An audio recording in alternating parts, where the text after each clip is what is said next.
السلام عليكم ورحمة الله وبركاته. كسو دوادا داودي الموضوع ما انت عنك سمين لباد اكتر عنك شركة سكالش اشك دالكازي تركيا ودفنا يا عمر وحانكو ايقدونا موضوعة وديرتكو ساري دونا نولشو دبتا ما اهن نولش قياليغا فيلنكا اي كجيلايان دفنا مقاعد رونتا waa Elkin Sancho waa aktarad iyo iskugu jirto model waxayna ku soo aanbaxday filimka Soomaalida u yaqaanaan jaceylka kirada kaas oo xalqadiisu u horeysay ay soo gashay hawada 2015 xalqadii u dambeysay ee ka baxday hawada 2017 waxayna ku mudatay amaan iyo 3 golden butterflies dafna sidoo kale waxa waaye aktarada ugu musharaka badan aktarada dalkaasi Turkiga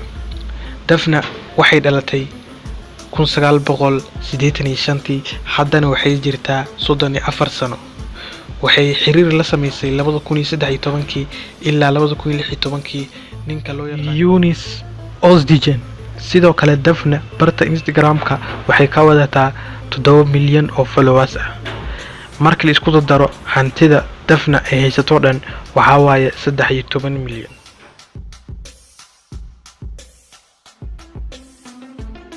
عمر مقعيس رنتا وبيريش أردش وأكتر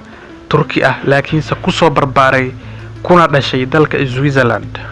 هو حرير جعير للي هي قبدا أكتر دا لو يقانو جوبس أوزي وحالات دالتي 3 ويل يلابا قبدوت وحو جعيلي هي إنو عيارها كبدا عكتا يباسكت بولكا يوليبو دباشا كدر wuxuu dhashay sanadii 1987 haddana wuxuu jiraa 32 sano marka loo imaado baraha bulshada gaar ahaan barta Instagram-ka wuxuu ka wataa 5.9 milyan oo followers ah markii la qiimeeyo lacagta uu haysto waxa lagu qiimeeyaa inay tahay 8 milyan